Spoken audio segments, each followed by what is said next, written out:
What's up guys, my name is Brian, the owner of Engine Customs and Performance. Today we're going to be installing this Perrin 60mm boost gauge into this 2016 Fiat 500 Abarth.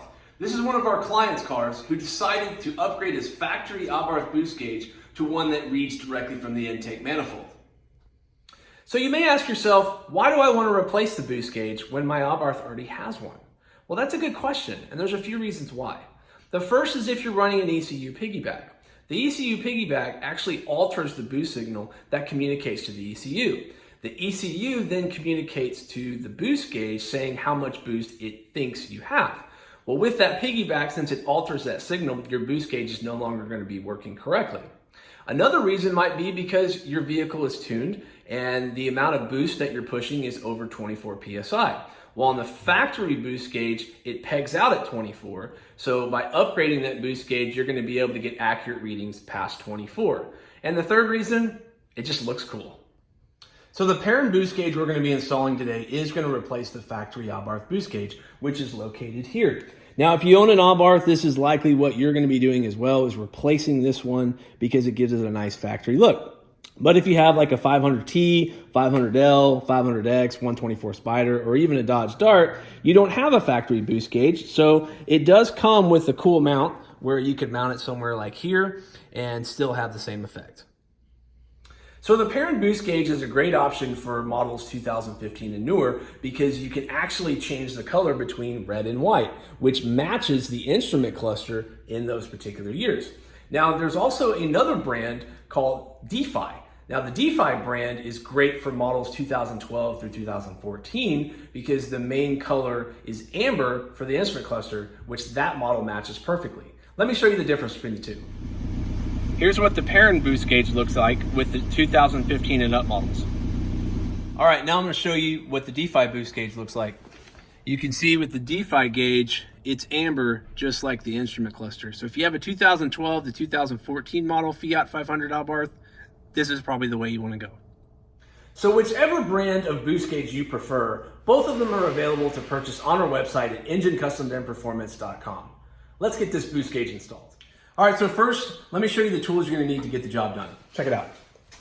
All right, you're going to need a Dremel, pliers, needle nose pliers, and cutting pliers. You're going to need a driver, a Phillips head screwdriver, a small flathead, socket wrench, extension, a 7mm, 10mm. You can also have a Phillips head socket as well as a 10mm deep socket, safety glasses, utility knife. You're going to need 2 add-a-fuse links, and then an electric impact to make things easier, and electrical tape. So let me show you what all comes in the Perrin 60mm boost gauge kit. Check it out. Now, of course, you have your boost gauge. You're going to have several of your wires. You're going to have your controller, tape, foam, filter, hoses, and your sensor. And then there's a few items we're not going to be using today, which is going to be the mounting kit, as well as a daisy chain, which allows you to connect to other Perrin gauges that are not in the car at this time. So the first thing I'm going to do is actually remove the driver's seat from the car. Now, this is entirely optional and you don't have to do this. Most people will just push the seat all the way back. The reason why I'm going to do that is for several reasons. One is it gives me a lot more space to work with when I'm installing this boost gauge. And two, for filming purposes, it's just a lot easier. So anytime you're dealing with any sort of electronic installation, it's a good idea to disconnect the battery first. Just take a 10mm socket to remove the cables from the battery.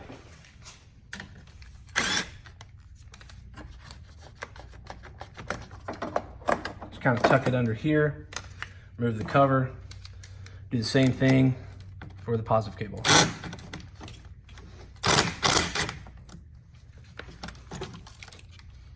And you can actually take your cover now and just stick it here to keep it from having any power. For filming reasons, I have removed the steering wheel and the airbag for this next part. You do not have to do that whatsoever. It's just so I can give you a better visual. So we need to remove the upper and lower steering wheel shroud. They are both secured by 2 screws.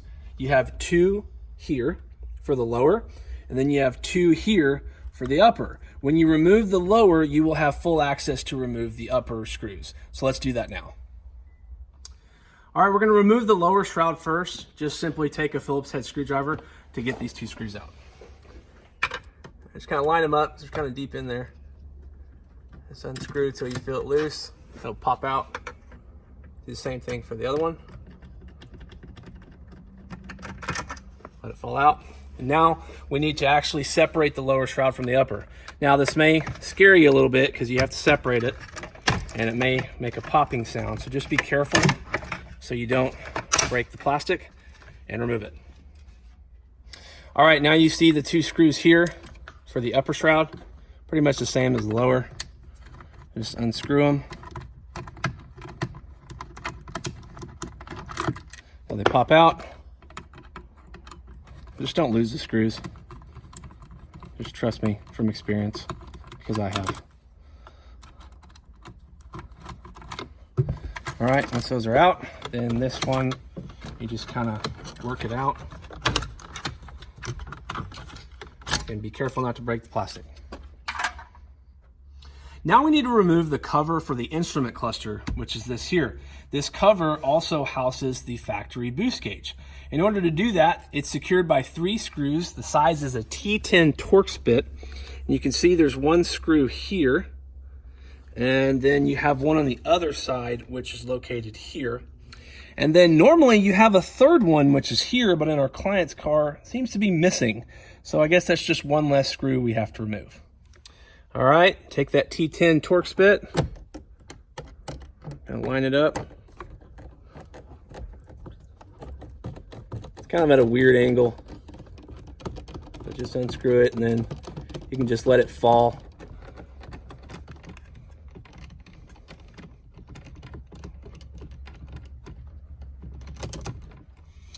Okay, now we need to tilt this cover forward.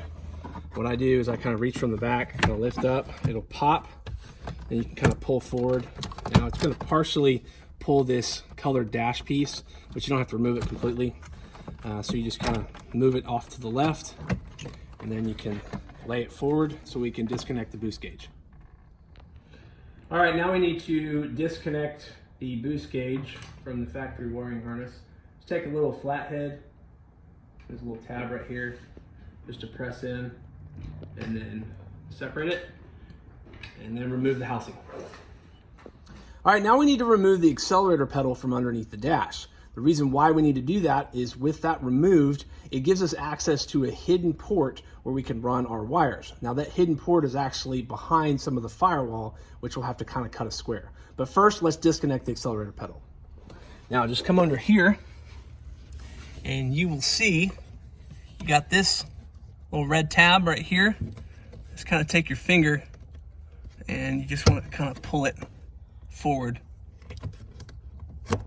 like that, and it'll disconnect it. Okay, now we need to remove the pedal itself, which all you're going to need is a 10mm deep socket.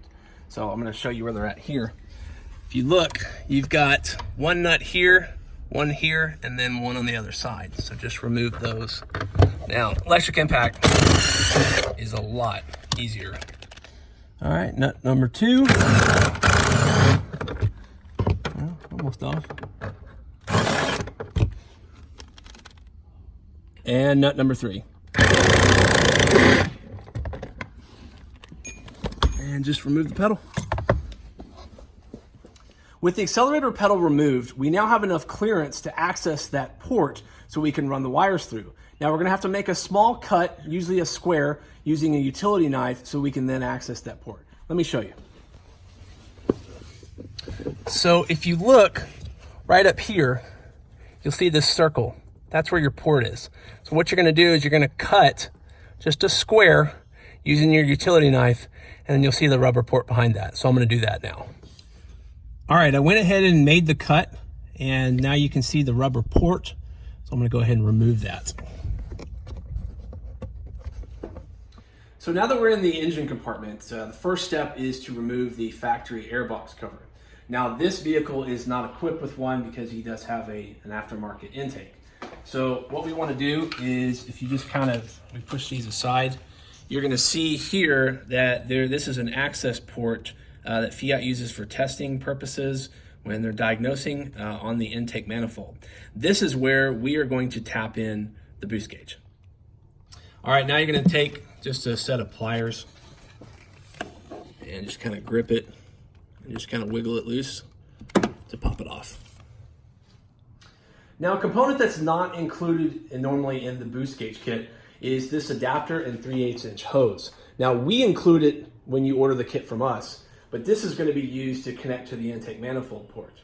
So simply take this adapter and your 1/4 inch hose, go ahead and connect these two together. Now it's going to be a little tight, so again, I just kind of screw it on this way. Now that it's connected, I'm going to take this, connect it to the intake. And just slide it on here. Now we're going to install the boost pressure sensor into the engine compartment. Now you're going to need a 7mm socket for this, because where I like to put it is on the fuse box. Now you see here, this is the fuse box cover, and it's secured by a 7mm bolt. So simply take your socket, just loosen it, but don't completely remove it.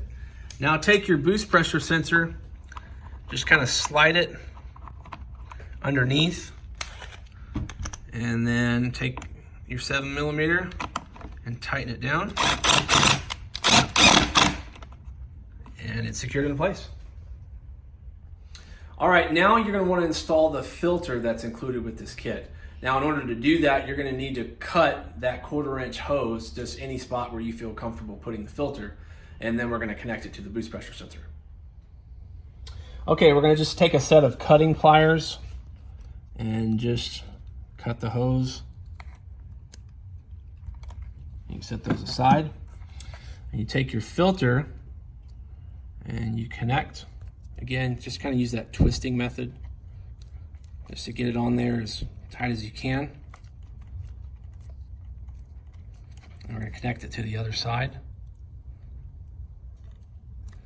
Now, if it's difficult to get on, you can use dishwashing soap to help put it on there. Just make sure you get it all the way on so it's nice and tight. And then you're going to take that hose and connect it to the boost pressure sensor. Just like so. Now we're going to connect the wiring that goes from the boost pressure sensor, feed it through the firewall where it's eventually going to connect to the Perrin boost gauge.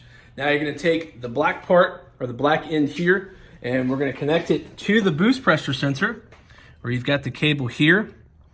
Simply look for this tab here, line it up with this one, slide it through, make sure it clicks, and then you're going to take the other end and you're going to feed it. Now you can see these lines here. Behind here is where your hole is, and so you basically want to feed this back behind and then feel for the hole and feed it through. All right, so now let's go ahead and pull that wire all the way through the firewall.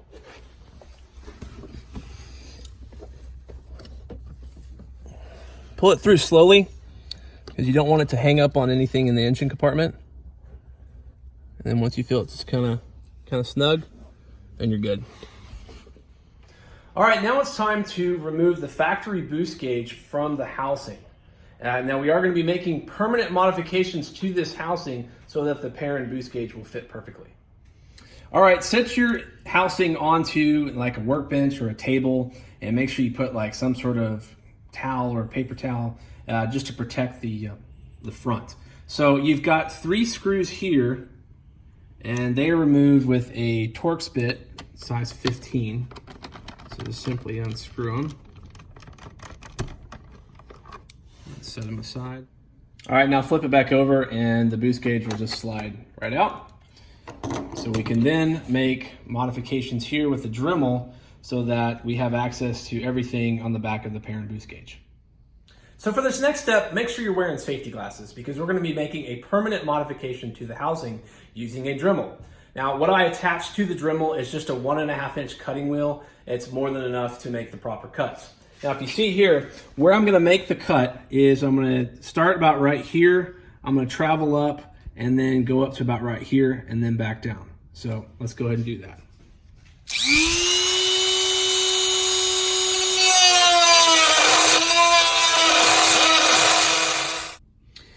Okay, now you can see we've made the necessary cut, so we have plenty of room to access the back of the Perrin gauge once it's installed. So now that that's done, we can go ahead and set the housing aside for now. And so we are now going to make the necessary modifications to the factory boost gauge so we can put the Perrin gauge in its place. All right, now we're going to take this boost gauge apart. To start, we got to pop this part off. And you're going to see here, you've got these little tabs.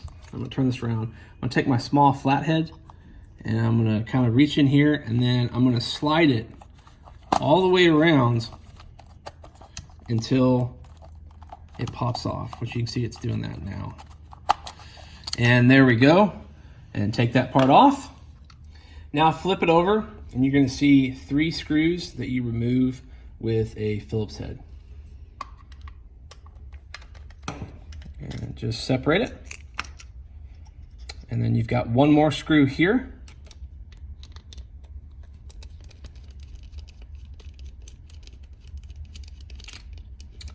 And when you do that, this piece, where the sport button is going to be removed.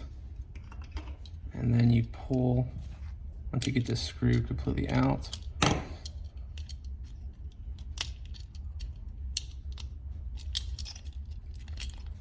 and just kind of falls out there. And then you want to take, just kind of pull this needle off. Now we're going to take this face out.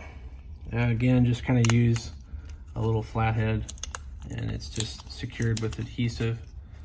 So if you want to save it, you can, or you can just rip it out, doesn't matter. And then once you do that, just get it out of there, tape it in there pretty good. And then you have this plastic piece here. Just kind of take your flathead and just kind of pop it out like so. And sometimes it'll catch on you. It's not a piece you're going to reuse, so then you just pop it out like that. Flies somewhere, just make sure nobody else is near you. Pull that out. Now go ahead and remove the board. You've got these tabs here. Just kind of try to use your finger on some of them. And just kind of pull it off. It could be kind of stuck, but again, it's not something that you're reusing. So you can just try to pry it off and pop it off. Now that you've completely disassembled the factory Abarth boost gauge, it's time to make some more modifications. So this is the back, and you're going to see that there are 3 screw holes here. Now it's very important that you don't cut those off because we're going to be reusing those. So I'm going to take the Dremel and I'm going to cut, kind of make a circle all the way around. So here we go.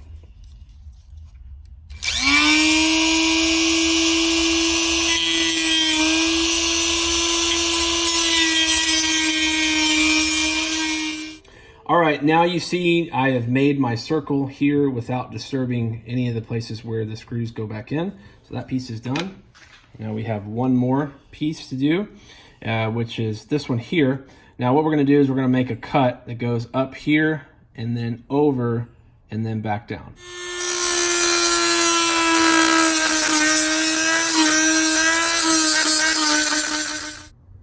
All right, now you can see I've made my final cut and you are done with your Dremel.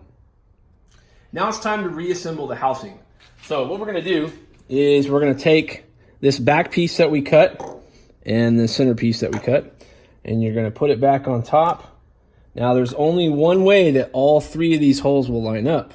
So once you figure that out, which I've already done that, is just take your silver screws and just kind of put them in the hole here and just start with 1. And take your Phillips head screwdriver, put them back in.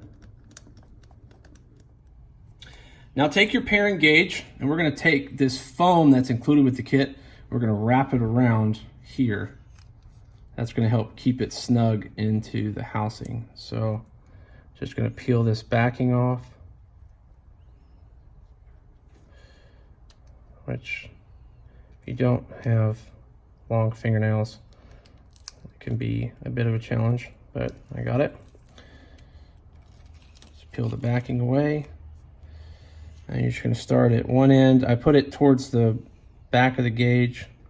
Just kind of set it here and just kind of run it along the back. Doesn't have to be completely straight, but it's better than just being, crooked. So just set it all the way around. And then now we're going to set it into the housing where it will sit snug. If you see back here, where you know where to position it is you've got these connector points here, and then you've got the back here where you cut. So it should line up where you end up letting it sit snug, just like that. And then I turn it over, and you can kind of turn it and position it where it needs to be, just like so. All right, now you're going to take your housing and take your modified gauge, and just note I still have that protective film cover on the gauge. I'm going to remove that here in a little bit, but just kind of slide it back into place.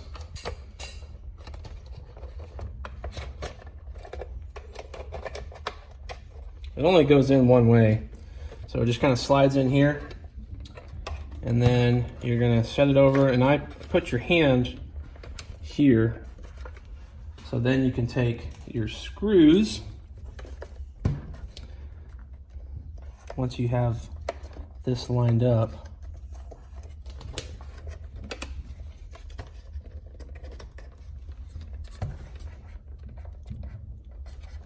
there we go. All right, now I'm going to put these back in one at a time with my Torx 15. All right, now we've got this in place, and make sure that needle is lined up at the bottom, and you can adjust it if you need to by just twisting it. I've got it in place, so now I'm going to remove that film. Make sure you don't put your fingers on the lens afterwards because you don't want any fingerprints. And then you're going to take this glass cover. Now I have cleaned the outside and the inside just to make sure there's no fingerprints or dirt, because once you put it in, you don't want to take it back off. So then you just kind of snap it into place, and now it's ready to go back in. All right, now we got the last bit of wiring, which is this cable here. Now this end is going to connect to the boost gauge, and this is going to be all your different power wires. Now you're going to have the red and the orange wire. You're going to connect those together. And then these two wires are going to connect to one of the diffuse links. Then you're going to take the yellow wire. Now this yellow wire is your dimmer, because this is going to connect to your headlights. So we're going to take a second diffuse and connect it here. And your black wire, well, that's your ground. So I'll show you a good place that you can access to ground it out. So I'm going to go ahead and do that now. So just a quick note, to connect the wire to the diffuse link, just take your wire and just kind of slide it in the hole. Make sure it's all the way in there. And then you can just take some needle nose pliers and then grab it here and make sure that wire is all the way in, and then squeeze. And squeeze again. And then just for good measure, squeeze one last time. Sometimes you can use two hands to make sure it's good and in there. Just do a check, and you're good. Now it's time to run the cables so we can hook up the boost gauge. So if you remember the cable that we pulled through the firewall, that's the one we're gonna hook up first. So what I'm gonna do is I'm gonna remove this panel so it's easier to see. It just pops off, you know, where the cable goes. So you've got this one connector here. Just kind of use your thumbnail to press down and disconnect it so you can put the panel out of the way. So now I'm going to take this cable and I'm going to kind of run it through, and you can see it's real easy. So we're going to pull it, and then now I'm going to go up through here. You just kind of have to work it. There's no finesse way to do this.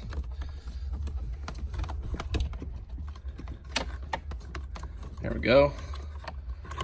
And then just kind of pull it all the way through, and then we can remove the excess here in a minute. And then just we're going to kind of set that aside. Now we're going to do the same thing with the cable where we connected the diffuse links to. All right, underneath the dash, you have this fuse box here.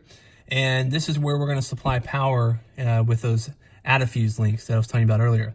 Now the first one we're going to remove is this top one here. That's for the headlights. The diffuse with the yellow wire is going to go here. And then 5 down, which is 1, 2, 3, 4, 5.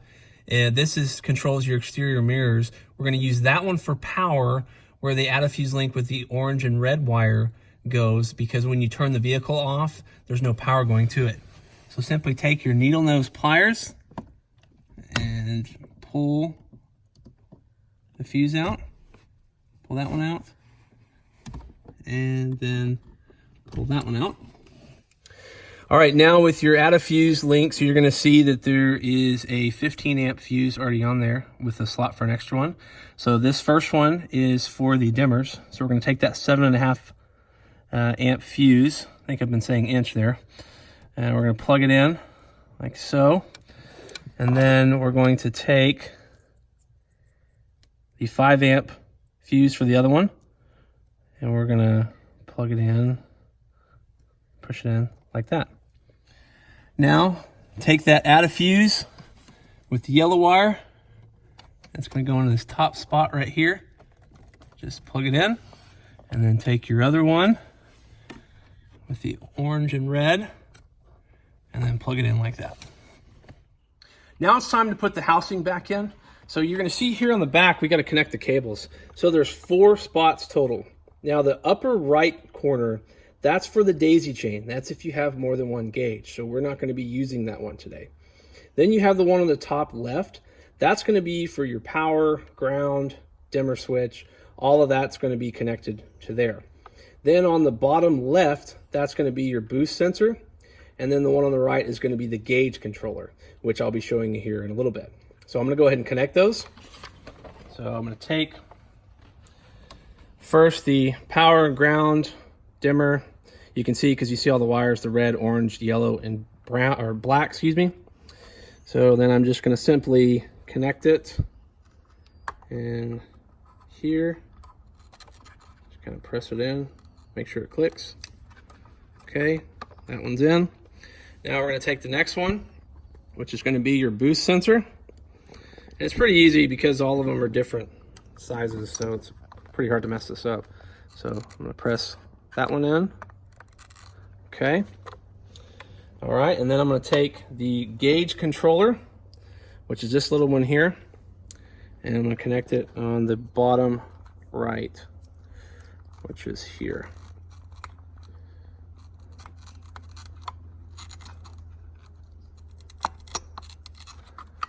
And then we're going to go ahead and just set this. Just going to set this up here. We're not going to officially reinstall it because we got to tuck some of these wires in. All right, now we need to put this panel back on because we have tucked the wires neatly. You got this connector for the ESC light. Just simply plug that one back in. And then just put that panel back on.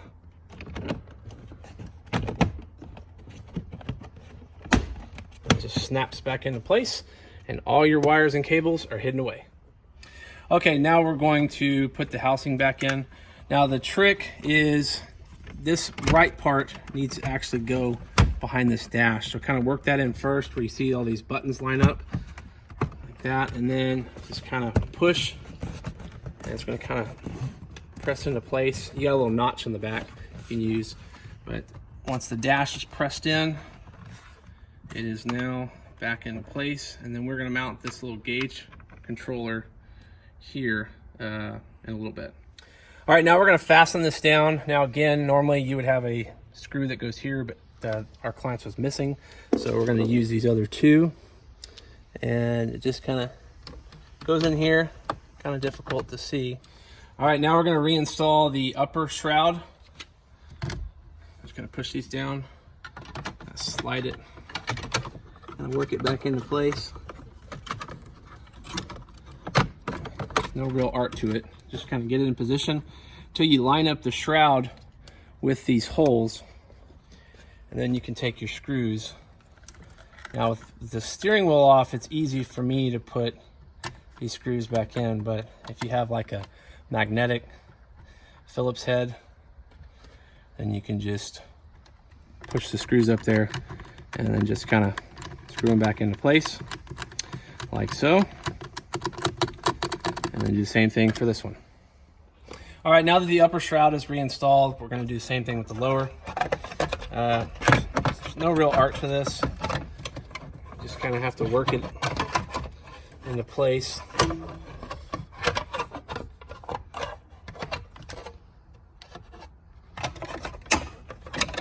There we go. Like I said, no real art to this. And just line everything up on both sides, and then get everything snapped into place. And once you get everything snapped into place, then you can put your screws back in. All right, there we go. So now we're gonna put the 2 screws back in right here and right here. Now it's time to reinstall the accelerator pedal. 2 things very important. Don't forget to plug it back in, and then once you slide it on, you just reinstall the 3 nuts, one to go in here, here, and of course over here. All right, now the gauge is completely installed, and I also went ahead and just secured the gauge controller at the top here and used a little piece of black tape to secure the wire behind it. Now I just need to reinstall the steering wheel and the airbag. I'm also gonna go ahead and put the seat back in, and then we just need to reconnect the battery.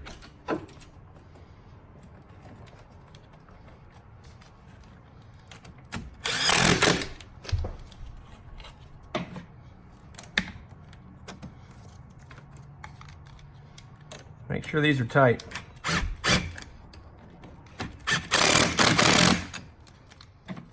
All right, now that we've got everything put back together, let's check out this boost gauge.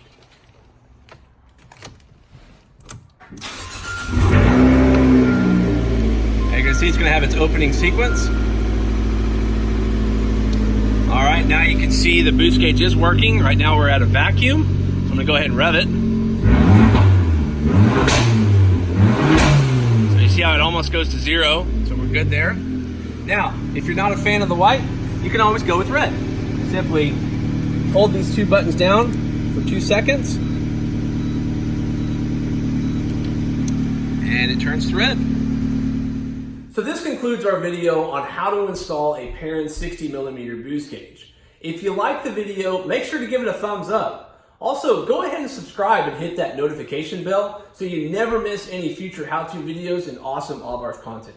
And if you're interested in purchasing one of these boost gauges, hit up our website at enginecustomsandperformance.com. And until next time, I'm out.